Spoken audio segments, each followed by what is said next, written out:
နာတော်နှစ်2550ပြည့်နှစ်ဘောဇာတက္ကရာ1368ခုနှစ်ဒေါ်သလင်းလဇန်2ရက်နေ့ရန်ကုန်တိုင်းသာကေတမြို့နယ်အောင်စကြမိုးကုတ်ဝိပဿနာဓမ္မရိပ်သာကြီး၌သာကေတမြို့နယ်မြခွာညိုအိမ်ယာနေဘုရားသိမ်ကျောင်းယဟန္တာယကာကြီးဦးတင်ဦးဘုရားသိမ်ကျောင်းယဟန္တာဤကာမကြီးဒေါ်ကြည်တို့အားကျေးဇူးဆက်သောအနေအဖြင့်ကြံရည်သူသာသမီမြေတစုတို့ကအောင်စကြမိုးကုတ်ဝိပဿနာဓမ္မရိပ်သာကြီးဤဦးစီးဗရာဏနာယကဖြစ်တော်မူသောဧကမဟာကာမဌာနစရိယဆရာတော်ဘုရားကြီးအမှုထားပြီးတော့သံဃာတော်ရှင်မြတ်၈ပါးတို့အားသိက္ခာထပ်ခြင်း14ရက်တိုင်တိုင်တရားစခန်းပွဲကြီးကျင်းပပြီးတော့တရားဝင်တရားထုတ်ကြကုန်သောသံဃာတော်ရှင်မြတ်များနှင့်ယောဂီပေါင်းသူတော်ကောင်းတို့အားအာယုံစွမ်းနေစွမ်းအကျိုးဝဲဖြော်ရည်တို့ကိုလှူဒန်းဆက်ကပ်ခြင်းထိုမှတပြားအောင်စကြမိုးကုတ်ဝိပဿနာဓမ္မရိပ်သာကြီး၌ဆောက်လုပ်ဆဲဖြစ်သောကျောင်းဆောင်ကြီးအတွေ့အလှူတော်ငွေ3သိန်းကျပ်လှူဒန်းခြင်းနေ့စဉ်နေ့တိုင်းလှူဒန်းမြဲဖြစ်သောအောင်စကြမိုးကုတ်ဝိပဿနာဓမ္မရိပ်သာကြီး၌စုပေါင်းမဟာဘုံကထိန်အတွက်မတိအလှူငွေအလှူတော်ငွေ3သိန်းကျပ်လှူဒန်းခြင်းအစရှိတဲ့ကုသိုလ်ကောင်းမှုအဆုစုတို့ကိုမိဘကျေးဇူးဆက်သောအနေအချင်းလှူဒန်းတဲ့အလှူပွဲကြီးဖြစ်ပါလေထိုလူပွဲမှာဦးဇင်းများကအနုမောဒနာအနေနဲ့အင်္ဂုတ္တရနိကေပိစကနိဗ္ဗပုဒ္ဒသုတ်တံကိုတန်စာဆင်၍ဟောကြားအပ်သောအနှိုင်းမဲ့ကျေးဇူးအမိရတဲ့တရားတော်ဒီနေ့ကျေးဇူးပြုမဲ့တရားကောင်းစဉ်ကအနှိုင်းမဲ့ကျေးဇူးနှိုင်းမဲ့ကျေးဇူးအမိရတဲ့တရားတော်အဲကြောင့်ထိုတရားမဟောကြားမနာကြားသေးခင်တရားပိုင်ရှင်ဖြစ်တော်မူသောသုံးလောကထောထရှင်တော်မြတ်ဘုရားထံတော်ဘာမှာအလုံးရဲ့ကိုယ်စားဦးဇင်းများကမဟာရဝိဇယအောင်စုတော်ဘုရားရှိခိုးခါထာတော်မြတ်ကြီးတပုတ်ရွတ်ဖပူဇော်ပြီးတော့ပလင်ပွင့်အောင်စုတောင်းပါမယ်အလုံးသောသူတော်ကောင်းပေါင်းတို့ကလည်းပဲငါတို့လည်းပဲအတိအသကရွတ်ဆိုပူဇော်ပြီးတော့မဉ္ဇဉ်ဘုံဉဏ်နိဗ္ဗာန်တည်ဟူသောအောင်စုတွေကိုစီကိုငါတောင်းနေကြတယ်လို့လက်အုပ်ကိုစီချီပြီးတော့ကြည်ညိုတတ်တာပွားများကြပါယောမာရသေနာမာတနာမာတနာဝိဇယုတ်တာဝတိနာယပိနာမေညိထာသုနောတေတုဇယံဇိနောယောမာရသေနာမာတနာမာတနာဝိဇယုတ်တာဝတိနာယပိနာမေညိထာသုနောတေတုဇယံဇိနောအာတနာဝိဇယုတ်တာဝငါးပါးမဟုံယံတဘုံကိုဘုံကုံ60အောင်ချွန်းဝင်၍လွယ်လင့်တကူအောင်ပွဲယူခာနီဖြစ်တော်မူပါပေထသောယောဇီနောအောင်စီယာဘိအောင်သိဋ္ဌိနံဘောဓိညွန်ရှင်အောင်ပလင်ဝေငါအိမံယုတ်ယံကလုတ်ကိုဓမ္မဟု ရှောင်းတခင်ဘုံတော်ညွန့်အောင်လံတင်၍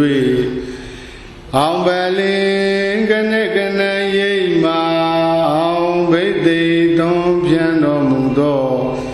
အကျင့်မြတ်စွာဘုရားသည်အာတနံဗုဒ္ဓရေနံပလင်ခံကိုယံနေချဲလူမဲလူအတုမပရမေရှင်ဤပါဝန်းကျင်ထံတော်အနိသို့တဟုံဒီချီတဲ့၍လာသောငါရတိနံကဘာမြေပြင်ဝိဟိန္ဒဝိုက်ပက်တင်ရိုက်အောင်တိုက်ဖို့ရွယ်ဤစစ်တီအပေါင်းသိန်းတောင်းဖို့ချေမမင်းဤရဲမဲ့တွေကိုတိနာယပိကြောက်စိတ်လန်းစိတ်အရေးမသိစံချီတမြင်းမြတ်တပင်ကလေးလောင်းမြတော်လေနာမင်းညိဋ္ဌပါရမီစေဘုံလည်းနဲ့ကြောင့်စမများစွာချီတက်လာလေအရာမရောက်မလောက်မလေးအရေးမယူရန်ညို့သူမနာသင်တို့ကိုခွေးလုံးပိုင်အခေါင်နှင်းတို့မို့အောင်ချင်းကြီးအောင်မြင်တော်မူခဲ့လေပြီသောစီနောအောင်စေရာဘိအောင်သိတိနံဘောဓိညွတ်ရှင်အောင်ပလင်ဝဲငါအိမယုတ်ရန်ခလုတ်ကိုဓမ္မဟုတ်ရှောင်းတခင်ဘုံတော်ညွန့်အောင်လံတင်၍အောင်ပလင်ကနဲ့ကနဲ့ရိပ်မာအောင်ဘိသိသွန်ပြန်တော်မူသောထိုမြတ်စွာဘုရားသည်နောအမကံမအောင်သေးခင်အောင်ကျွေးတင်၍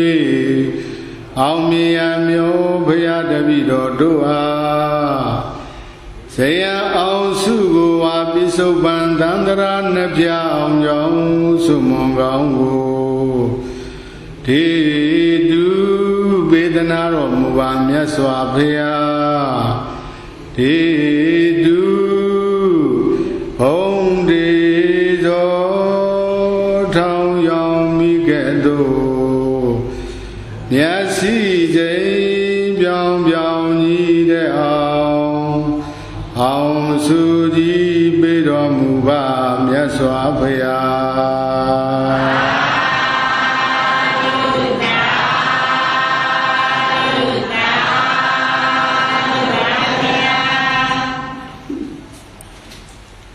အလုံးမဲ့မြတ်တသက်သာတဲ့ဣရိယာပုများနဲ့တရားကိုယုတိလေးစားစွာနာကြားနိုင်ကြပါပြီဘုရင်တို့ယနေ့ကျေးဇူးပြုမဲ့တရားကောင်းစဉ်ကအနိုင်မဲ့ကျေးဇူးတရားတော်တဲ့ပြောပါအောင်ဗာတရားတော်ပါအနိုင်မဲ့ကျေးဇူးဆိုတာတခြားပြောတာမဟုတ်ပါဘူးမိဘရဲ့ကျေးဇူးကိုပြောတာမိဘရဲ့ကျေးဇူးဟာဖြင့်နှိုင်းခိုင်းပြစရာဥပမာတစုံတရာမရှိလောက်အောင်ကြီးမားတဲ့အတွေ့တဲ့အနှိုင်းမဲ့ကျေးဇူးလို့ဒီလိုသုံးတာဒါကောင်းတို့ဘုရားရှိခိုးထဲမှာလည်းပါပိသပဲမာတာပိတုဂုဏောအနန္တောရသလားဘယ်လိုရတာလဲဘယ်ဟုတ်လိမ့်အာတာပိတုဂုဏောအနန္တောဟုအပြောကျေစွာသန္တရာဝေမာတာပိတမိနှင်ဖတို့ရေကြီးကလလတိဥစာကချိုချင်းပူဆက်ရှင်းရှင်းပြတ်အောင်မပြတ်ယူရမိဘတို့မှာစိုးရိမ်စွာဖြင့်အစာစိတ်အေးတို့ကြိုကျွေး၍ကျွေးသည့်မိခင်မွေးဖပင်ကိုဟံကျွန်ုပ်သည်ဝန်ဒီဝန်တာမိရှိခိုးပါ၏မြတ်ဆိုတော့လေရသားပဲနော်အဲ့မှာမာတာပိတုဂုဏောအနန္တောမာတာပိတုဆိုတာအမိအဖဂုဏဆိုတာဂုံအနန္တဆိုတာအဆုံးပိုင်းချမရှိအောင်ကြီးမားတယ်မိဘရဲ့ကျေးဇူးနဲ့နတ်သိန်း၄000အထုရှိတဲ့မြင့်မို့တောင်ကြီးနဲ့များရှင်ပြီးတော့နှိုင်းခိုင်းလိုက်မယ်ဆိုရင်အဲ့ဒီမြင့်မို့တောင်ကြီးဟာဇီးသီးလောက်ဖြစ်သွား မိဘကျေးဇူးဟာတခါတည်းကြီးကြီးပေါ့အမှန်ကြီးမားတယ်ဒါကြောင့်နှိုင်းရှင်ပြစရာဥပမာတစုံတရာမရှိတဲ့အတွက်ကြောင့်မိဘရဲ့ကျေးဇူးဟာအနှိုင်းမဲ့ကျေးဇူးဘယ်လိုလဲဆက်လို့မကုန်းနိုင်အောင်ကြီးမားတဲ့ကျေးဇူးပေါ့ဒီနေ့ဦးတင်ဦးတော်ကြီးတို့ရဲ့သာသမီမြေတစုတို့အဲ့ဒီအနှိုင်းမဲ့ကျေးဇူးတွေကိုတခါတည်းအနှိုင်းမဲ့ကျေးဇူးဆက်ချင်းဖြင့်ဒီနေ့ကျေးဇူးဆက်နေပါလေထူးထူးခြားခြားသူများနဲ့မတူအောင်ကိုတခါတည်းထူးထူးခြားခြားအနှိုင်းမဲ့ကျေးဇူးတွေကိုအနှိုင်းမဲ့အလှလုပ်ပြီးတော့ကျေးဇူးဆက်ဒါသာသမီတိုင်းဒီလိုဆက်နိုင်ခွင့်ရှိတယ်လို့မယူလိုက်ပါနဲ့ဒီဘကျေးဇူးအထူးသိတတ်တဲ့သားကောင်းသမီးမြတ်တွေမို့လို့ဒီလိုမိဘကျေးဇူးကိုထိတ်ထိတ်တန်တန်ဆက်နိုင်တာအဲ့ဒါလိုမိဘကျေးဇူးအထူးသိတတ်တဲ့သားကောင်းသမီးမြတ်များဟာဝိသုဘာမလည်းပဲမစင်းရဘူးတန္တရာလည်းမစင်းရဘူးဝိသုဘာမလည်းကောင်းကျိုးချမ်းသာကျက်တည်မင်္ဂလာဖျားဖျားနဲ့အစင်မကွာခခသိမ့်ပြည့်စုံတယ်တန္တရာမှာလည်းပဲဥပိ္ပနာပိသေပိအပေပိအစရှိတဲ့ဘေးဒုက္ခတွေမှာလွတ်ကင်းပြီးတော့နောက်ဆုံးနိဗ္ဗာန်ထိအောင်ဝင်ဆံရပါတယ်တဲ့အဲကြောင့်ပညာရှိတွေကနှစ်သိမ့်ပိစဆောင်းအပ်မှုမျိုးစင်ရိုးမပြဲဆက်လက်မွေခံသေပြန်မျှဝေငါးထွေသားလှကျင့်ထယူသည်ပြုနိုင်ပေမှဓမ္မလမ်းယုံပွားစီတို့၍ကိုကြိုးပြည့်စုံလူပုံနတ်ရပေမကပ်ပဲဖြောင်းမနေဘူးဆွပန်ယူ၏ပညာရှိတွေဆုံးမအဲ့ဒါကူတဲ့ဦးဇင်းတို့ကျေးဇူးပြုမဲ့ဗုဒ္ဓသုတ်တံကိုမြန်မာကဗျာစီကုံနှုံးဖွဲ့ပြီးတော့ပညာရှိတွေဆုံးမခဲ့နှစ်သိမ့်ပိစဆောင်းအပ်မှုမျိုးစင်ရိုးမပြဲဆက်လက်မွေခံသေပြန်မြဝေငါးထွေသားလှကျင့်ထယူသည်ပြုနိုင်ပေမှဓမ္မလမ်းယုံပွားစီတို့၍ကိုကြိုးပြည့်စုံလူပုံနတ်ရပဲမကပ်ဖဲဖြောင်းမနေဘူးဆွပန်ယူ၏ပညာရှိတွေဆုံးမတာမှတ်ဖို့မကောင်းဘူးအဲ့ဒီဒေသနာတော်ရပဲဦးဇင်းတို့မြတ်စွာဘုရားပုဒ္ဒသုတ်တံဒေသနာတော်ဒီပုဒ္ဒသုတ်တံကိုဒီကဗျာကစီကုံနှုံးဖွဲ့တာဒီတော့ပုဒ္ဒသုတ်တံမှာမြတ်စွာဘုရားဘယ်လိုဟောကြားတော်မူခဲ့ပါသလဲဝေစီမာနိဘိက္ခဝေဌာနာနိတံပတံတောမာတာပိတရောဗုဒ္ဓံအိသန္တိကုလေဇာယမာနံဘိက္ခဝေယံတို့များဥချေသားတို့ဝိသ၅ပါးကုံသောဣမာနိဌာနာနိဤအကြောင်းတရားတို့ကိုတံပတံတော်ကောင်းစွာမျှော်မြင်ကြကုန်သောပုဒ်မာတာပိတရောအမိအဖတို့သည်ဗုဒ္ဓံမိဘကျေးဇူးအထုတိတသာကောင်းသမီးမြတ်ကိုကုလေအမျိုးရ၌ဇာယမာနံဖြစ်ထွန်းလာသည်ကိုအိသန္တိအလိုရှိကြလေကုန်၏မိဘတို့ရဲ့မျှော်လင့်ချက်တောင်းတချက်ရည်ရွယ်ချက်၅မျိုးအမိဘတွေဟာသားသမီးတွေကိုပြုစုစောင့်ရှောက်တဲ့နေရာမှာဒီလိုမျှော်လင့်ချက်၅မျိုးထားပြီးတော့ကျွေးမွေးပြုစုစောင့်ရှောက်ခဲ့ကြတယ်မှန်ပါဗျာဘေကဝေဟံတော်များဥချေတတို့ပိစ၅ပါးကုန်သောဣမာနိဌာနာနိဤအကြောင်းတရားတို့ကိုတံပတံတော်ကောင်းစွာမျှော်မြင်ကြကုန်သောမာတာပိတရောအမိဖတို့သည်ဗုဒ္ဓံမိဘကျေးဇူးအထုတိတသာကောင်းသမီးမြတ်ကိုကုလေအမျိုးရ၌ဇာယမာနံဖြစ်ပေါ်၍လာသည်ကိုဝါဖြစ်ထွန်းလာသည်ကိုအိသန္တိအလိုရှိကြလေကုန်၏ကတမဏိပြင်စအဘေ၅ပါးတို့နေဟုမူကားဘတ္တောဝါနောပရိတ္တိနံပါတ်1နောက်နံပါတ်2ကကိစ္ဆံဝါနောကရိတ္တိနောက်နံပါတ်3ကကုလဝံသောစိတံထတ္တိနောက်နံပါတ်4ကဓာယိဇံပတိပိစိတ္တိနောက်နံပါတ်5ကထဝပနာပိတနံကာလင်္ကတနံဒက္ခိနံအနုပတတတိဣမေခောဘေကဝေပိစဌာနာနိတံပတံတောမာတာပိတရောဗုဒ္ဓံအိသန္တိကုလေဇာယမာနံ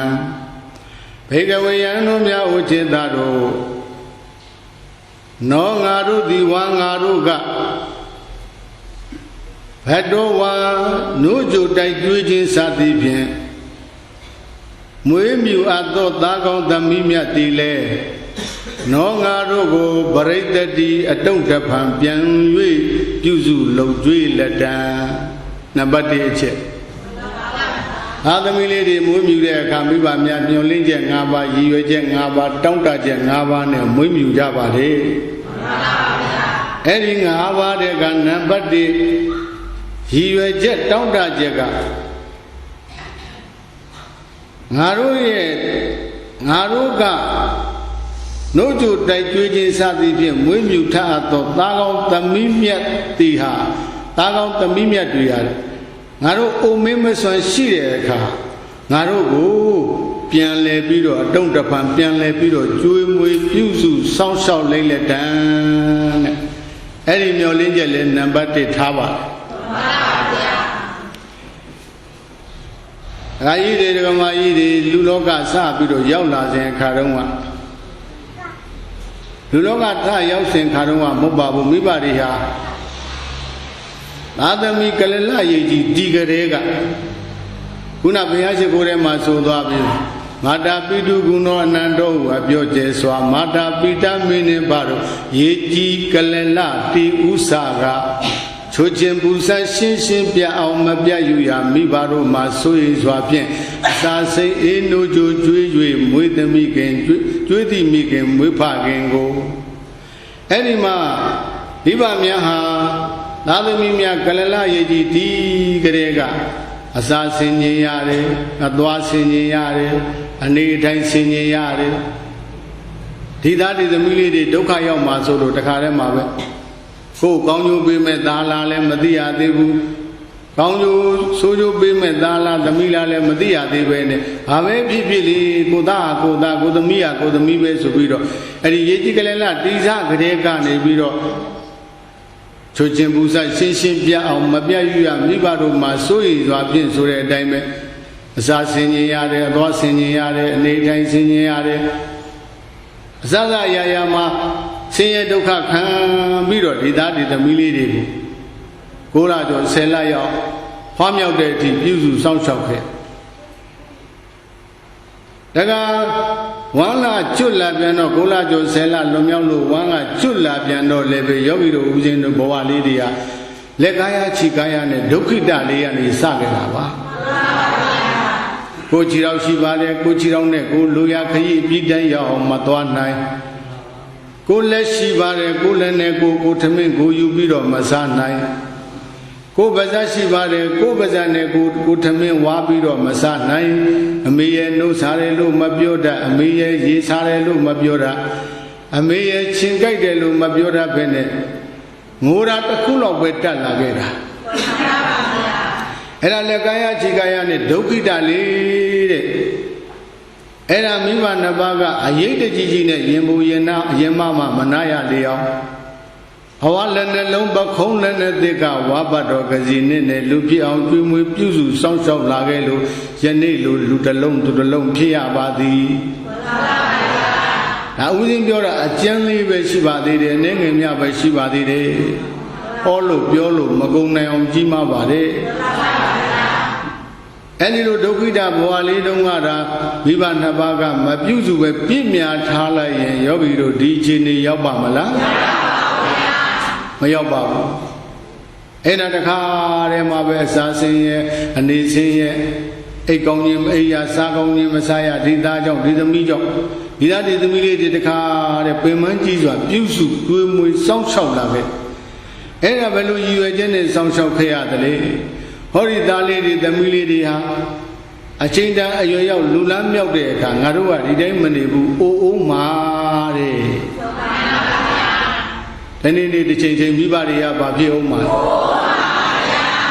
သူတို့လိုပဲဒုက္ခိတလေးကိုကပြန်ရောက်အောင်မှာလေအဲ့ဒီလိုဒုက္ခိတရောက်တဲ့ဘဝကြရင်ငါတို့အိုမင်းမစွမ်းရှိတဲ့အခါကြရင်ဟောဒီငါတို့မွေးနှုတ်ကြိုတိုက်တွေ့ခြင်းစသည်ဖြင့်မွေးမြူထအပ်သောသားကောင်းသမီးမြတ်ကလေးတွေကငါတို့ကိုပြန်ပြီးတော့အတုတ်တပံပြန်ပြီးတော့ကျွေးမွေးပြုစုစောင့်ရှောက်ရှာပေးလိမ့်မယ်ဘ သူရဲ့ရည်ရွယ်ချက်လေအဲ့ဒီရည်ရွယ်ချက်ကိုမပြတ်မကွက်ဆက်ဆက်ပြန်လဲပေးဆက်တဲ့သားကောင်းသမီးများဟာအဲ့ဒါအသက်လည်းရှိတယ်ဘုံလည်းကြီးတယ်တွားလျာဘေးမတိရမခကြံလျက်တွေအကုန်လုံးအောင်မြင်အဲ့ဒီလိုမှကျေးကြီးမလွန်ကြီးမားတဲ့အနိုင်မဲ့ကျေးဇူးရှင်ဖြစ်တဲ့မိဘတွေရဲ့ကျေးဇူးကိုမိမိစွမ်းနိုင်တဲ့မြတ်ပြန်လဲအတုတ်တပံပြန်ပြီးတော့မပေးဆက်တဲ့အပြင်စော်ကားမော်ကားပြုတဲ့သားသမီးများဆိုရင်တဲ့ပြစ္ဆုတ်ပံမှာပင်လျင်အပြစ်ဒဏ်10မျိုးသင့်တတ်ပါတဲ့အပြစ်ဒဏ်10မျိုးသင့်တတ်ပါဗျာအနန္တ5ပါးတဘာဘာကိုပြစ်မှားတော်သူပုဂ္ဂိုလ်မူက10မျိုးပြစ်ဒဏ်တွေ့ရမှန်၏သွေးအံဖြစ်လွယ်ရောင်းဝယ်ရှုံးခြင်းချွယွင်းအင်္ဂါနုနာကုဋ္ဌာယူကြဖောက်ပြန်မင်းတန်သင့်၍ကြမ်းကြုတ်ဆွဆွဲသေးဝဲသားခြင်းပြည့်ချင်းစီစိမ်နေအိမ်မီလောင်ဒုက္ခတောင်သည်လူပေါင်းဒိဋ္ဌတွေ့ကြုံရ၏ဒဏ်10ပါးအနန္တ5ပါးတဘာဘာကိုပြစ်မှားတော်သူပုဂ္ဂိုလ်မူက10မျိုးပြစ်ဒဏ်တွေ့ရမှန်၏သွေးအံဖြစ်လွယ်တဲ့မိဘရဲ့ကျေးဇူးကိုပြန်လဲပြီးတော့မပေးဆက်တဲ့ပြင်မိဘရဲ့မိဘပေါ်မှာစောကမောကပြုတဲ့သာသမီများဟာဟောဒီပြစ္ဆုတ်ပံဘဝမှာသွေးအံပြီးတော့ဒေတတ်ပါတဲ့အမှန်ကြီးမားတဲ့ကျေးဇူးတွေကိုစော်ကားတာဟုတ်ဘလောက်ပဲဆိုတဲ့သာသမီဖြစ်ပါစေမိဘကမေတ္တာတရားဘယ်တော့မှပြေဦးထုံးစံမရှိဘူးဟုတ်ရဲ့ကိုသားကိုသမီးလေးတွေဘလောက်ဆိုဘလောက်ပဲမိုက်မိဘဟာတော့မေတ္တာမပြတ်ဘူးကရုဏာမပြတ်ဘူးမေတ္တာကရုဏာမုဒိတာဥပေက္ခဆိုတဲ့ဗျမစုတရား၄ပါးကို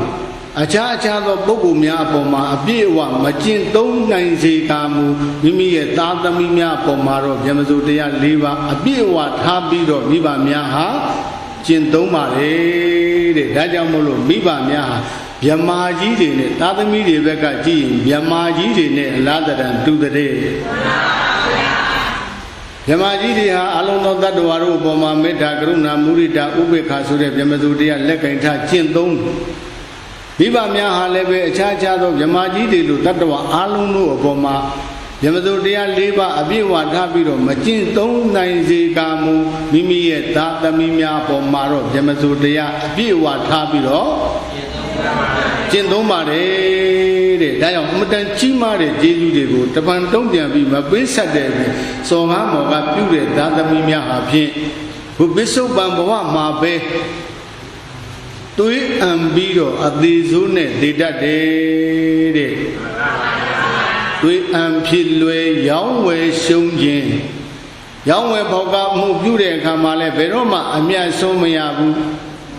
အရှုံးနဲ့ပဲအဆုံးသတ်ရတတ်တယ်ချွယွင်းအင်္ဂါတဲ့အမေမွေးတော့ကအကောင်ကြီးလာမှဥပိ္ပစေတကကံတစ်ခုခုကြောင့်ခြေလက်အင်္ဂါတွေလူစင်မမီအောင်ပြည့်ယွင်းသွားတတ်တယ်တဲ့သွေးအံဖြစ်လွယ်ရောင်းဝယ်ရှုံးခြင်းချွယွင်းအင်္ဂါနုနာကုဋ္ဌအဲ့ဒါမေမွေးတော့ကအကောင်ကြီးလာမှတခါတည်းလူချင်းမတူသူချင်းမမျှတဲ့နုနာကုဋ္ဌဆိုတဲ့ယောဂကြီးယောဂဆိုးကြီးတွေလည်းခန္ဓာကိုယ်ပေါ်မှာကြာရောက်လာတတ်တယ်။နောက်ယူရဖောက်ပြန်သွေးတိကြီးပြည်တလိပ်တွေပြည့်ယွင်းပြီးတော့လဲယူတုချင်းတို့ရောက်သွားတတ်တယ်။နုနာကုဋ္ဌယူရဖောက်ပြန်မင်းတန်သိ၍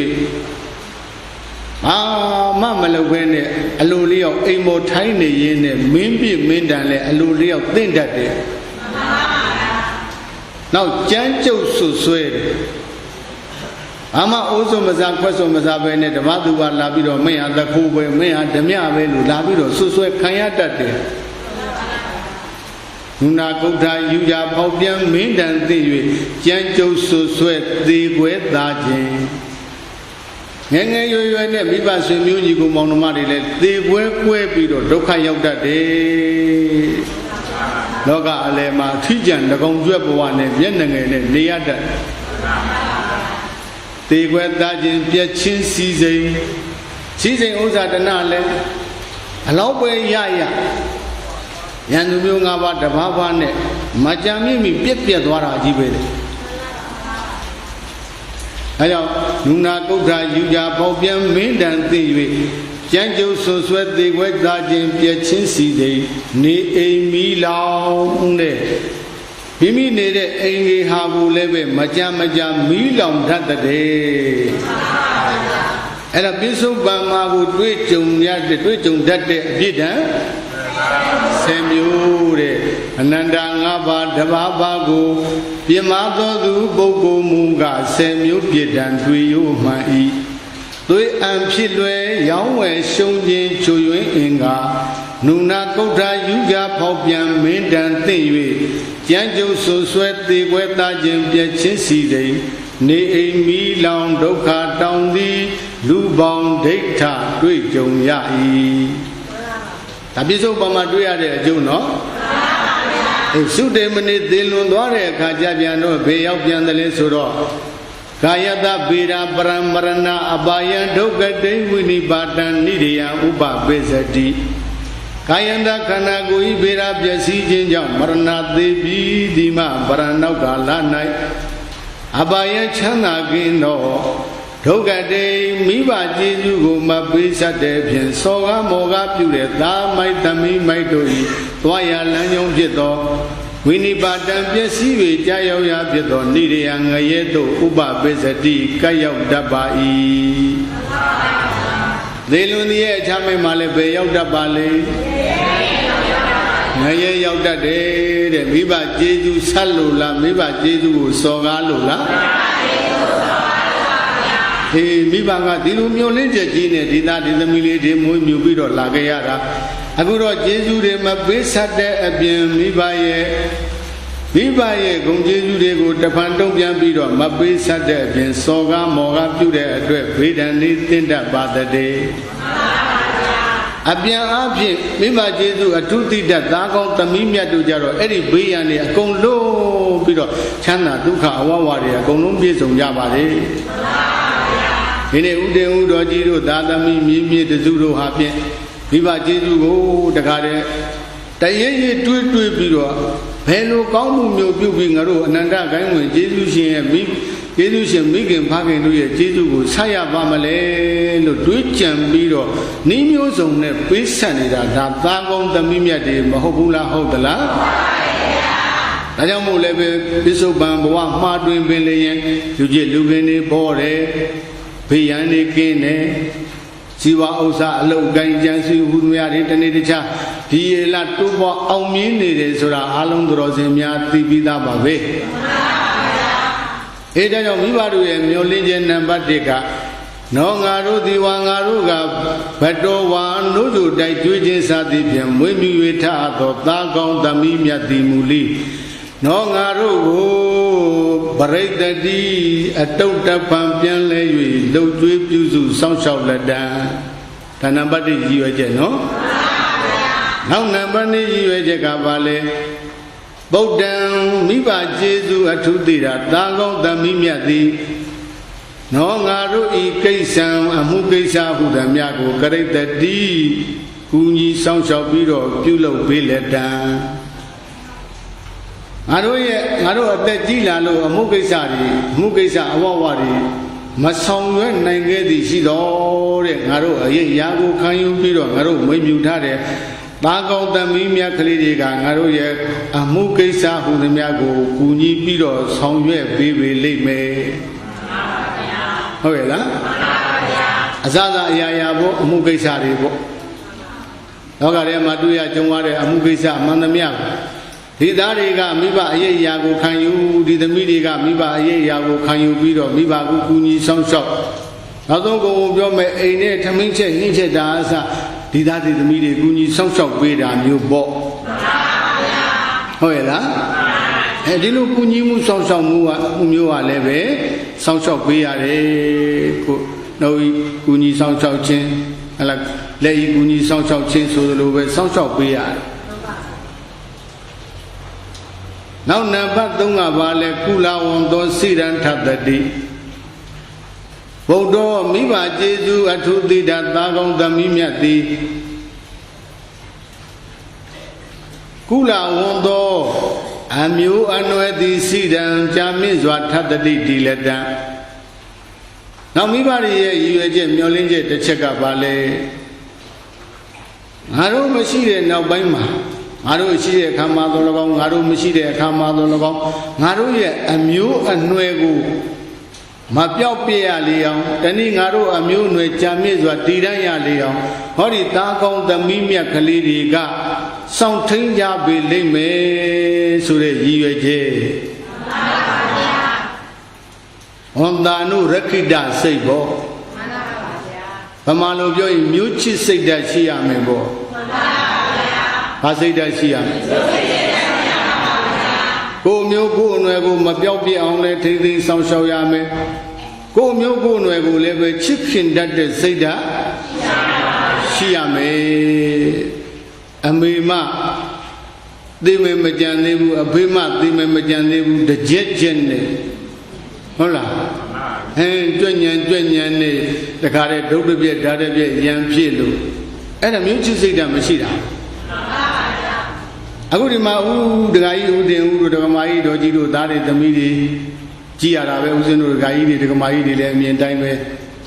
စိတ်ချမ်းသာတွေကသိကောင်းတယ်မာကြီးညီမလေးကြီးခေါ်တာပြောတာအစနုနုညံ့ညံ့သိသိမူးမူးနဲ့အမေမရှိတော့လဲအဖေမရှိတော့လဲအမေရှိတော့လိုပဲတခါတည်းအလုံးသတိတဲ့ချစ်ချစ်ခင်ခင်ချင်းချင်းနာနာသိသိမူးမူးတခါတည်းကြီးတဲ့သူရဲ့စကားငယ်တဲ့သူကနားထောင်လို့အချို့ကြတော့ဒီလိုမဟုတ်ဘူးဦးနေပဲထောင်ပဲနေဥထောင်နဲ့ဖေဖေးတွေအဲ့ဒါမျိုးချစ်စိတ်ဓာတ်မရှိတာဟုတ်လားအမေတို့အဖေတို့မရှိတဲ့နောက်မှာလည်းပဲညီကိုမောင်နှမတွေချစ်ချစ်ခင်ခင်ချင်းချင်းနာနာစီစီလုံးလုံးရှိတာလေအဲ့ဒါမျိုးချစ်စိတ်ဓာတ်ဝန္တာနုရခိတစိတ်ဓာတ်အမျိုးကိုစောင့်ရှောက်တဲ့စိတ်ဓာတ်ဟုတ်လားအဲ့ဒီစိတ်ဓာတ်မျိုးကလေသားကောင်းသမီးမြတ်မှရှိတာနော်သားတိုင်းသမီးတိုင်းရှိတယ်လို့မယူပါနဲ့လောကထဲဒကာကြီးတွေဒကာမကြီးတွေကပိုသိပါတယ်လောကထဲနေတာအကျိုးမိဘတွေမရှိတယ်ဆိုရင်ပဲဝါအစီပြီးတယ်လို့ဖယိုဖယဲနဲ့လေကိုကြီးကတမျိုးညီမလေးကတမျိုးအကိုလက်ကတမျိုးအမလက်ကတမျိုးညီမလက်ကတမျိုးဟိုသူတလူငါတမင်းဘိစ္ဆအမှုတွေတခုပြုတော်မယ်ဆိုလို့ရှိရင်တော်တော်နဲ့ကိုစီယုံလို့မရနိုင်ဟုတ်ကဲ့လားအခုဒီမှာဥဒင်ဥတော်ကြီးတို့သားသမီးတွေများတဦးတယောက်ကအကြံဉာဏ်လေးပေးလိုက်လို့ရှိရင်ညီမ၃ယောက်ညီကိုတွေညီမတွေခေါင်းချင်းဆိုင်ပြီးတော့တိုင်ပင်လိုက်ရင်ချောချောမွေ့မွေ့ပဲအောင်မြင်သွားတယ်ဟုတ်လားတယောက်ဆိုတာကလည်းပဲဆန်းကျင်ပဲကြီးပဲအပြစ်ကြီးပဲကြီးနေလို့လည်းမရဘူး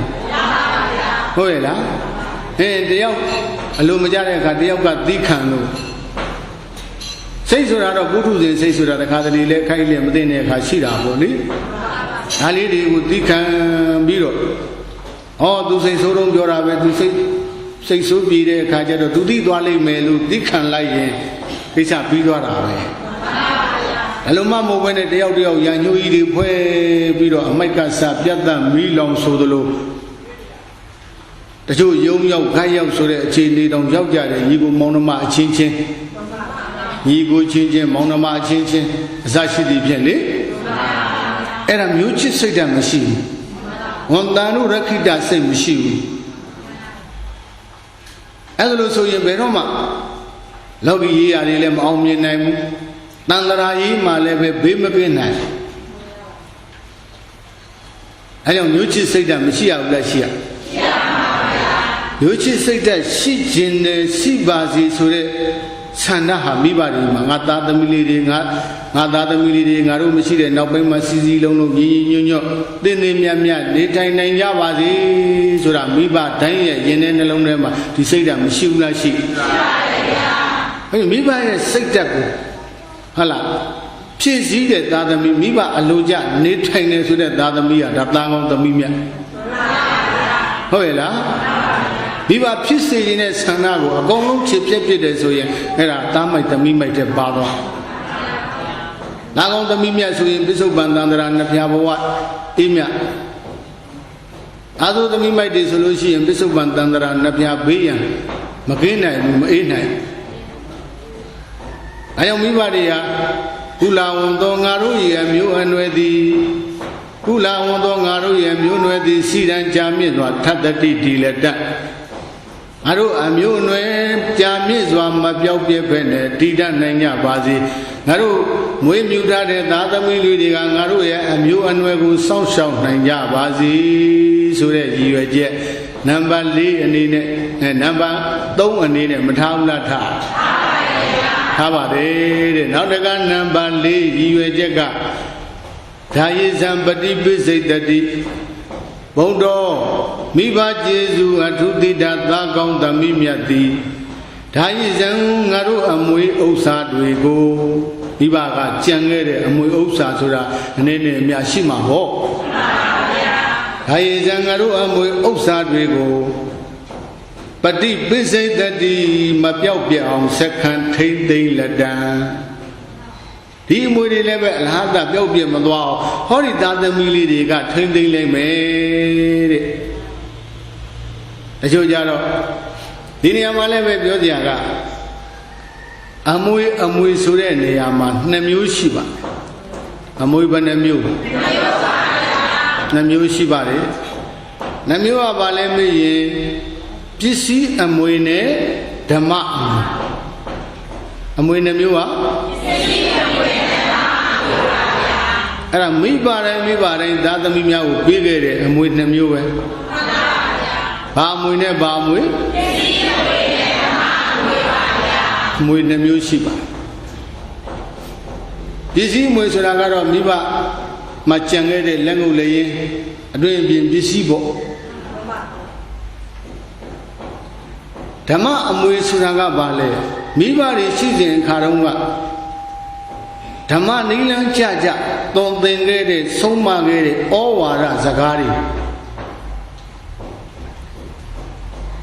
လောကကြီးမှာလူရဲ့လို့စဖြစ်လာ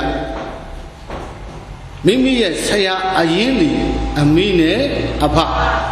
လက်ဦးဆရာမိတိုက်စွာပုပ္ပါစရိယမိနဲ့ပါကိုယ့်ရဲ့လက်ဦးဆရာဘယ်သူလဲအမေဖေရလက်အရင်ဆုံးဆရာအရင်ဆုံးဆရာဒါဖေဖေခေါ်တယ်ဒါမေမေခေါ်တယ်ဒါကဥဥခေါ်တယ်ဒါကဒေါ်တော်ခေါ်တယ်ဒါကအဖိုးခေါ်တယ်ဒါကအဖွားခေါ်တယ်ဒါနကောင်းမှုကိုပြုရတယ်သီလကိုစောင့်တည်ရတယ်ဘာဝနာလုပ်ပြီးပွားများအားထုတ်ရတယ်အစစအရာရာနောက်ဆုံးဘုန်းကြီးတွေလို့ဒါလေးဥတော်လို့သင်ပေးတာအစဘယ်သူကအရင်သင်ပေးလဲဥဆရာမိတိုက်စွာပုပ္ပါစရိယမိနေပါတဲ့အစစအရာရာသွန်သင်ညွန်ကြားဆုံးမခဲ့တဲ့ဩဝါဒစကားတွေအဖြစ်မိဘပေးခဲ့တဲ့ဓမ္မအမွေတွေဟုတ်လားအဲ့ဒီအမွေကြတော့တချို့သားသမီးများအမွေပေးခဲ့တာတော့မှပေးမှမသိဘူးလောကီအမွေပဲတခါတည်းမှာပဲဒုတ်တပြက်ဓာတ်တပြက်အလူရဲ့ခွဲ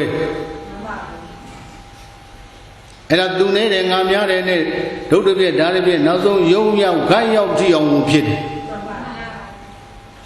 မိဘတွေများတမလွန်ဘောကမြင်နိုင်မယ်ဆိုရင်ဘလောက်ရင်နာစရာကောင်းလိမ့်မလဲလို့ဟမ်မိဘရဲ့ကျေးဇူးကိုတပံတုံ့ပြန်ပြီးပေးဆက်ဖို့ကြတော့တတိတော်မရတဲ့သားသမီးတွေအများကြီးပဲဟုတ်ရဲ့အမေဘယ်ရဲ့ဘယ်လဘယ်နှစ်တုန်းကကွယ်လွန်သွားပါလိမ့်မလဲအဖေဘယ်ရဲ့ဘယ်လဘယ်နှစ်တုန်းကမြကွယ်လွန်သွားပါလိမ့်မလဲလို့အဲ့ဒီလိုရက်ဆွဲလေးတောင်မသိတဲ့သားသမီးတွေအများကြီးပဲမိဘအမွေကြတော့သူနဲ့တယ်ငါများတယ်နဲ့တခါတည်းမှအလူရက်ခွဲတာဟုတ်ရဲ့လားမိဘကကုသိုလ်ကောင်းမှုပြုပြီးအမြတ်တမ်းပေးဝေဖို့ကြတော့ရက်ဆွဲလေးတောင်မမှတ်မိတော့စဉ်းစားနော်စဉ်းစားဒီပြင်ပုဂ္ဂိုလ်ပေါ်မှာစော်ကားတာအပြစ်တော့ကြီးတယ်သို့တော့ မိဘစော်ကားတာတော့မကြည့်ဘူးဘာဖြစ်လို့မကြည့်တယ်လဲဒီပြပုဂ္ဂိုလ်ကကိုမိဘတော့ကိုပေါ်မှာကျေးဇူးမများဘူးကိုပေါ်မှာကျေးဇူးအများဆုံးရှိတာလေအမိနဲ့အဖပဲကျေးဇူးကြီးမားတဲ့ပုဂ္ဂိုလ်ကိုစော်ကားရင်ပို၍အပြစ်လည်းပဲကြီးတယ်ဟုတ်ရဲ့လားကြီးတယ်အခုဒီမှာအမွေနှမျိုးရှိပစ္စည်းအမွေနဲ့ဓမ္မအမွေအာမိတအမွေနဲ့ဓမ္မအမွေအာမိတအမွေလောက်ကလေးတွေ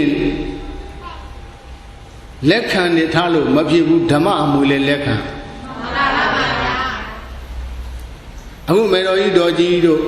ဒကာကြီးဦးတင်ဦးတို့ဆိုရင်အသက်ထင်ရှားရှိတဲ့အခါတုန်းကဒီကြောင့်ဒီကံဒီဆရာသမားတွေပြီးဝဲစိကပ်ဒါနကောင်းမှုတွေပြုသီလတွေစောင့်တည်ဘာဝနာတွေပွားလို့အဲ့ဒီကြားတွေကသားလေးတွေသမီးလေးတွေလည်းပဲဟဲ့နင်တို့တရားစခန်းဝဲကြတရားဝင်ကြအောင်ဟဲ့ကျောင်းမှာဆရာတော်ကျောင်းဆောင်မလို့တဲ့ညီတို့တူကြအောင်ဟဲ့ဒါအမွေပေးနေတာမလုပ်နေတာဆရာတော်ကျောင်းဆောင်မလို့တဲ့ညီတို့ကျောင်းဆောက်ဖို့တူကြအောင်ဟဲ့ဟိုကထိန်ခင်းမလို့တဲ့ကထိန်အတွက်တူကြအောင်တဲ့လေဝါဆိုသင်္ကန်းတွေကပ်မလို့တဲ့ဒီလိုဝါဆိုသင်္ကန်းအတွက်တူကြအောင်လေဒါဘာလုပ်နေတာဘာအမွေလဲအဲ့ဒီအမွေအဲ့ဒါကတန်ဖိုးရှိတာဟုတ်ရဲ့လားထို့အတူပဲကျောင်းမှာသင်္ကြန်တွေစကားမပွင့်တော်မယ်တဲ့ညီတို့တရားဝင်ကြအောင်ဟဲ့သူကိုယ်တိုင်လာပြီးတော့တခါတည်းဒီမှာစီးနေအေးနေတခါတည်းသားတွေတမက်တွေအကုန်လုံးဒုံလဘဝေခိုင်းသမီးတွေတရားဝင်ခိုင်းဒါလည်းမိဘတိုင်းဒီလိုလောကုတ္တရာအမွေကိုအနှစ်သာရရှိပေးတာမဟုတ်ဘူးနော်ပေးနိုင်တာမဟုတ်ဘူးနော်ဒါမြောက်ပြောတာလည်းမဟုတ်ဘူးယောဂီတို့ဒါဒီမေတော်ကြီးတွေခမဲတော်ကြီးတွေအကြောင်းကအလုံးသိပြီးသားတွေဖြစ်နေဦးဇင်းတို့ကဒါကြွားပြီးတော့ဝါပြီးတော့မြောက်ပြီးတော့ပင့်ပြီးတော့ပြောစီရလည်းမလိုပါဘူးအဲ့ဒါဓမ္မအမွေတွေပေးနေတာတဲ့သူသားသမီးတွေဒီကြောင့်တရားစခန်းမဝင်ဘူးတဲ့ပုံကိုတရားမှမရှိဘူးအကောင်လုံးသိသွင်းထားတာဟုတ်လားပြီးတော့ဒီအမွေတွေမိဘကလောကုတ္တရာတွေအမွေတွေပေးထားတော့အားတွေသမီးတွေကလည်းယဉ်ကျေးပြီးတော့အဖေတွေအမေတွေမရှိတဲ့နောက်ပိုင်းမှာလည်းပဲဒီသားသမီးလေးတွေကတခါတည်းအမေရဲ့ဓမ္မအမွေတွေအဖေရဲ့ဓမ္မအမွေတွေဆက်ခံပြီးတော့ယနေ့တိုင်ပဋိသင်္ကန်းဆိုလည်းပဲနေ့စဉ်နေ့တိုင်းမပြတ်မကွက်လူလို့တန်းလို့ဘာသူသင်္ကန်းအချိန်ခါလဲလူလို့တန်းလို့ဆရာတော်ဘုရားကြီးကြောင်းဆောင်မယ်ဆိုလည်းပဲမိမိတို့ဆွမ်းနိုင်သမျှလူလို့တန်းလို့အခြားအချိန်ခါတွေမှာလည်းပဲအိမ်မှာပင်၍တစ်မျိုးကျောင်းမှာလာ၍တစ်မျိုးဆံခဲပွဲဘောစဉ်ချူချင်းရတာအပြားပြားဆိုတာမကြဆိုသလိုဆက်ကလူတန်းနေတာတဲ့အဲ့ဒါမိဘရဲ့ဓမ္မအမွေကိုခံယူနေကြတာအဲ့ဒီလိုမိဘရဲ့ဓမ္မအမွေကိုအမြဲတမ်းခံယူထားတဲ့သားကောင်းသမီးမြတ်တွေဟာပိဿုပန်တန္တရာနှဖျားဘဝဘေးမခဘဲနဲ့အေးမြစေနိုင်ပါသည်မှန်ပါရဲ့လားဟေးဒါကြောင့်ဒကာကြီးတွေဒကာကြီးတွေဒါဝမ်းမြောက်ရမယ်ဗျာခင်ဗျားတို့လည်းဒါတို့ခေါ်ရမယ်နော်အခြားသောသားကောင်းသမီးမြတ်တွေလည်းပဲဒီနည်းကိုလိုက်နာကျင့်သုံးရမယ်လောကီအမွေလည်းပဲထိုက်တန်သလောက်တော့ခံယူရမှာပဲလောကီအမွေကလည်းပဲအမွေဆိုတာလည်းပဲထိုက်မှရတာဟုတ်လားမထိုက်ရင်အမွေကတော့ပေးတာပဲကိုယ့်လက်ထဲကျအလိုလိုပြည့်တယ်လောကီအမွေတော်ထိုက်မှရတာနော်ဒါကြောင့်လောကီအမွေလောက်တင်ခံယူဖို့မဟုတ်ဘူးလောကုတ္တရာအမွေလည်းတို့ခံယူရမှာပါလားဆိုတာဒကာကြီးတွေဒကာမကြီးတွေမမှတ်ရဘူးလားမိဘရဲ့အမွေဆရာသမားရဲ့အမွေမြတ်စွာဘုရားရဲ့အမွေအဲ့ဒီလိုဘုရားစာတောင်အရိယာပေါင်းသူတော်ကောင်းတို့ရဲ့အမွေဟူသည်မှာနှစ်မျိုးနှစ်စားရှိပါတယ်တဲ့ဓမ္မပစ္စည်းအမွေနဲ့ဓမ္မအမွေအဲ့ဒီအမွေနှစ်မျိုးစလုံးခံယူမှသာကောင်းသမီးမြတ်ဟုတ်လားလောကီအမွေလောက်တင်တဲတဲပဲခံယူခြင်းနေတဲ့ပုဂ္ဂိုလ်ဟာဒါသားကောင်းသမီးမြတ်စည်ရင်နဲ့မပါဘူး အဲကြောင့်မိဘတွေကမျောလင်းချက်ကြီးကြီးစွာထားတယ်ဘုဒ္ဓမိဘကျေးဇူးအထူးတိတ္တသာကောင်းသမီးမြတ်သည်ဒါရည်စံငါတို့အမွေဥစ္စာတွေကိုလောကီမွေလောကုတ္တရာမွေနှမျိုးပေါ့နော်ဒါရည်စံငါတို့အမွေဥစ္စာတွေကိုပฏิပိစိတ်တတိမပြောက်ပြအောင်ဆက်ခံထိမ့်သိမ့်လက်တံနံပါတ်4အမွေပေါ့နော်နောက်တကနံပါတ်5ရည်ရွယ်ချက်ကအတဝပနပေတနံကလင်္ကတနံဒက္ခိနံအနုပဒတတိဟိုရှိဘက်က4ချက်ကအသက်ထင်ရှားရှိစဉ်အခါမှာလိုက်နိုင်ရမယ်ဩဝါဒတွေမှန်ပါဗျာကျင့်သုံးရမယ်အဆုံးအမတွေအခုနံပါတ်5အချက်ကတော့မိဘများဓမ္မလွန်ဘဝပြောင်းရွှေ့သွားတဲ့အခါကျင့်သုံးရမယ်ရည်ရွယ်ချက်တဲ့အတဝပနာအခြားအကြောင်းတစ်မျိုးသောကပေတနံကာလင်္ကတနံဘဝတစ်ပါးပြောင်းရွှေ့သွားကြကုန်သောအမကံငါတို့အားဗုဒ္ဓမိဘကျေးဇူးအထူးတိတ္တသာကောင်းသမီးမြတ်သည်ဒက္ခိနံအလှူဤအပုဂ္ဂိုလ်အနုပ္ပဒတတိအမြတ်တံဘေးဝေလတံနဲ့မိဘများမျှော်လင့်နေမှန်ပါဗျာငါတို့ဒီဘဝမှာသုတေမနေသေလွန်သွားတဲ့အခါကျဟောဒီငါတို့နိုးကြိုတိုက်ကျွေးခြင်းစသည်ဖြင့်မွေးမြူထအပ်သောသာကောင်းသမီးမြတ်ကလေးတွေဒါနသီလဘာဝနာကောင်းမှုတွေပြုပြီးတော့ကောင်းမှုရဲ့အဖို့ဘာကငါတို့အမြတ်ပေးဝေလက်တံဆိုတဲ့ရည်ရွယ်ချက်မရှိဘူးလားရှိလားရှိပါဗျာအဲ့ဒီလိုရည်ရွယ်ချက်ရှိတဲ့မိဘတို့ရဲ့ရည်ရွယ်ချက်ကိုဖြည့်ဆည်းပေးတဲ့သာကောင်းသမီးများဟာတဲ့ပိဿုပန်လဲချမ်းသာတန္တရာလဲချမ်းသာအကျိုးသားသမီးကြတော့အခုနပြောခဲ့သလိုပဲအာမိတအမွေပစ္စည်းအမွေတာအလူရဲ့ခွဲတာမိဘကျေးဇူးကိုတပံတုံးပြန်ပြီးပေးဆက်ဖို့ကြတော့အမေသေးအဖေသေးတဲ့ရက်ဆွဲလေးတော့မမှတ်မိတော့ဘူးဟမ်ဓမ္မလွန်ဘဝကမြင်အောင်ကြည့်နိုင်တဲ့မိဘတွေဆိုရင်ဘလောက်ရင်နာစရာကောင်းနေဘူးသူတို့ဖြစ်စေချင်တာကဒီလိုဟိုကဖြစ်နေတာတခြားဆိုရင်ဘလောက်စိတ်ဆင်းရဲမလဲစဉ်းစားကြည့်ဒါသဘာဝပဲလေသဘာဝပဲကိုဖြစ်စေချင်တာကတစ်မျိုးသူဖြစ်နေတာကတစ်ဖုံဆိုရင်စိတ်ဆင်းရဲတာပေါ့ဟုတ်တယ်မဟုတ်လားစိတ်ဆင်းရဲတာပေါ့အဲ့တော့မိဘတွေကတော့တခါတည်းမှာပဲဘဝလက်နှလုံးပခုံးလက်နှသစ်ဝါပတ်တော်ကစီနဲ့လူဖြစ်အောင်ကျွေးမွေးပြုစုစောင့်ရှောက်ပြီးတော့လာလေရတာဟမ်သူတို့အလှဲ့ကြတော့ကောင်းမှုလေးပြုပြီးတော့အမြအတန်းလေးတောင်ပေးဝေဖို့မရဘူးဆိုလို့ရှိရင်ဒကာကြီးတွေဒကာမကြီးတွေဒါလောကစကားနဲ့ပြောရင်သိရိုင်းသွားပြီဘယ်လိုပြောမလဲသိရိုင်းသွားပြီသိမိုက်သွားပြီအဲ့ဒီသားမိုက်သမီးမိုက်ဘယ်တော့မှဘုံကြီးလို့တက်မရှိတက်ရှင်လို့ဘုံမရှိဟုတ်ရဲ့လားဘယ်လိုလဲပြောသားမအောင်ဘုံကြီးလို့အေးမိဘရဲ့အလိုဆန္ဒပြည့်ဝအောင်ဒါနကောင်းမှုသီလကောင်းမှုဘာဝနာကောင်းမှုတွေပြုပြီးတော့အမြအတမ်းများပေးဝေမယ်ဆိုရင်မိဘဟာနှလုံးစိတ်ဝမ်းအေးချမ်းစွာနဲ့တာရုတွေခေါ်ပြီးတော့သားလေးတွေသမီးလေးတွေကိုဒကာကြီးတွေဒကာမကြီးတွေတမလွန်ဘဝကတော့မချစ်ဘူးလားချစ်နေဦးမှာချစ်နေဦးမှာပါတဲ့ဟုတ်လားအခုဒီအချက်နဲ့တထက်တဲ့ကိုက်ညီနေတယ်ဒကာကြီးဦးတင်းဦးတို့ဒကာမကြီးဒေါ်ကြီးတို့ရဲ့သားကောင်းသမီးမြတ်တွေဟာဒါကြတဲ့မှာပဲ14ရက်တိုင်တိုင်တဲ့150ကျော်မြတ်သောတရားဝင်တရားထုတ်တဲ့ယောဂီပေါင်းသူတော်ကောင်းတို့ကိုလည်းမပန်းစိတ်မနှွမ်းပဲချမ်းချမ်းသာသာသူတော်ကောင်းတရားတွေအားထုတ်နိုင်ပါစေခြင်းအကျိုးငါအာယုံဇံနေစွမ်းအချိုးပွဲဖြော်ရည်လုံးလေသေးမရှိလူတန်းမှာဒါကတို့မြတ်သားမကအာမရနိုင်ပဲနဲ့မိမိတို့မိဘတွေရှိခြင်းခါကလေးကတိတ်ခါထက်ခဲ့တဲ့အစဉ်အလားဟုတ်လား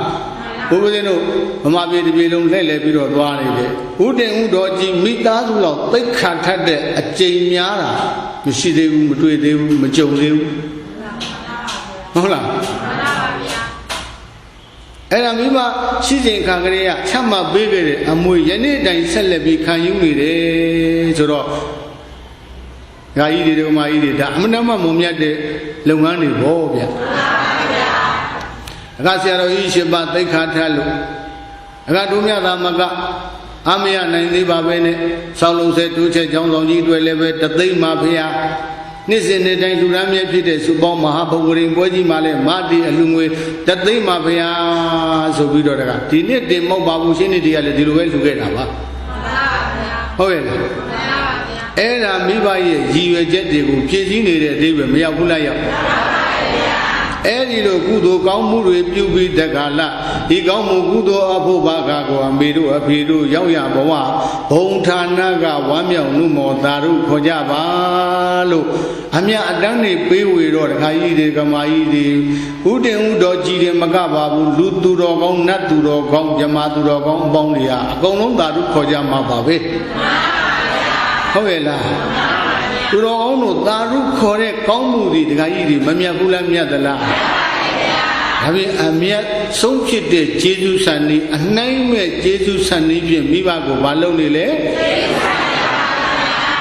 Madame Junangere, Kudo Dubabe. I am within what demand the young homes in Tentagre, a name Jesus. Hello there. Vivaye Jesus, nine kind Piazia, Upama, the Zondia Machine, a nine Jesus. I a nine Jesus, a nine Athenian, singing Bidagala, a nine Jesus, Sunny, Sunny Dali. However, to do Jaja Sally, then the Asakamoji Jimba, Jesus Sada, a nine boy. At the Yane, Jesus Saya, Mayabula. Yabare, Menega Sierra Hodo, a Diane, Jesus Sayale, Yabare. Ayamulu, Nambanga, Achega, Adawabana, Chad, John the Mudoga, Pedana, Galingadana, Bawadava, Yosu to Ajagondo, Amagangarua, Bodo, Miba, Jesu, Adudida, Dago, the Mimiati. Tekina Miado Alugo and no Badati, Yado Alui Abugo, no Badati, Amia B. We let down. We buy a Jep and a chair. Aje, the number de Gangaro, no Judrai, Juji Sadibian. You do me, social Lajare, Lagon the Mimia to the Ngarogo, a don't the Pampian Biro, Loju, Mumu let down, Nabati. Now, Namani Gangaro, Mimason Silare, Kajalusi, Naroya, Amukesa, Awawa, Ribu, Data Mili, Gaguni, Sound Sobido, your sound will let down. Now, Nabato, Gangaroya, Amu and Wegungaroya, Data Mili, Mabia on take the sound shop will let down. Now, Nabaliga, Naroya, Logi, Mui, Logo Dramui, PC, Amui, Dama, Amui, Namurogo. Mabia on second train, sounds of Biro Talada. Now, Navanga, Maru, Tamano, young Biro, Dodega. Maru, you sound so get it. Nago, the Mimia Kalidi, Gangaru, Dana Dila, Bavana, Gomu, review Biro. Any good Gomu, Abuba Gago, Amia, Dam, be will a dance or Mibadi targeted, Ladamidi. Mumu car, any you again, Havane, Pizone, Dadamigo, Alo Shiba, Hola. Having me targeted, you a jack up and a ballet. Any you again, Havago, Pisi, Penine, Dadamigo, Mibania, take video, Alo Shide. He may go Baker, Whip, Satana, Nita, Batando. Mata Pitero Potan, a Santi Gule Zayamana.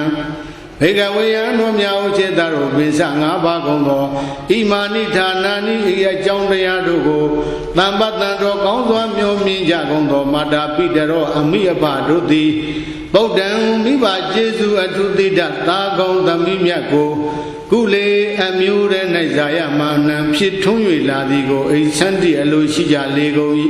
Idi, Ido Bagawa Bono, Chauson, Gobagon, and Bison, Beta, Payasin, Goromia Gidi, Hawasa, Tizi, Tizi, Ianipin, Honzamadui, Ho, Mino, Muge, Babi, Daddy.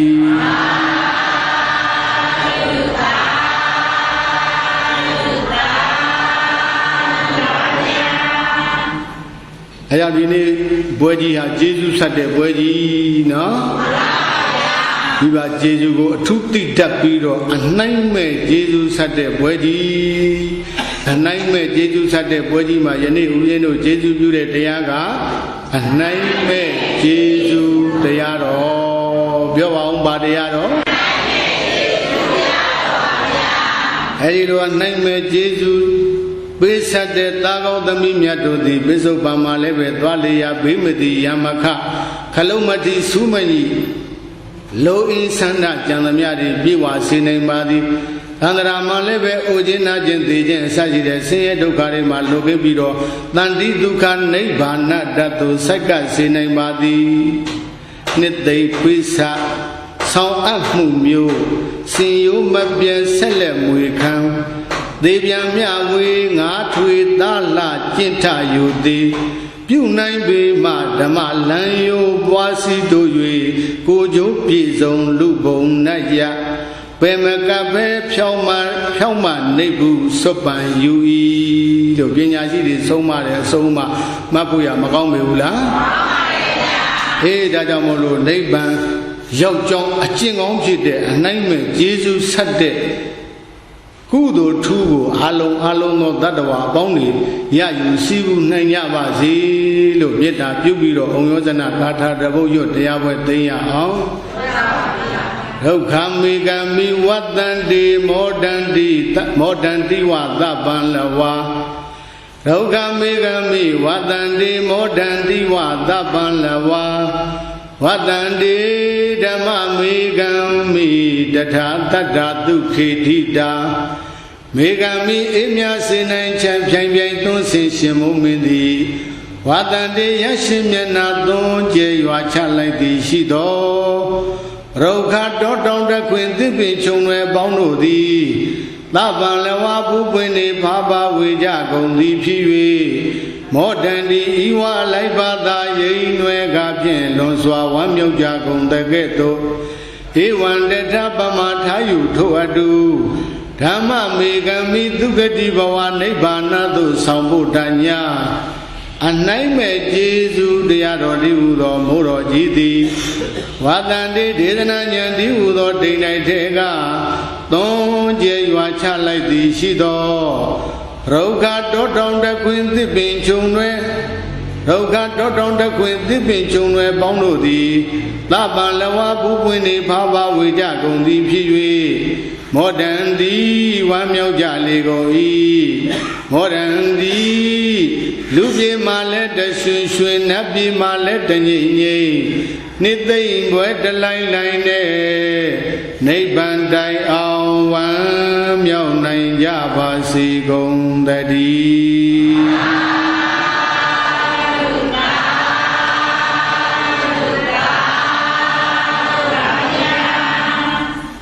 အားလုံးပဲကိုယ်စိတ်နှပြချမ်းသာချမ်းသာကြပါစေ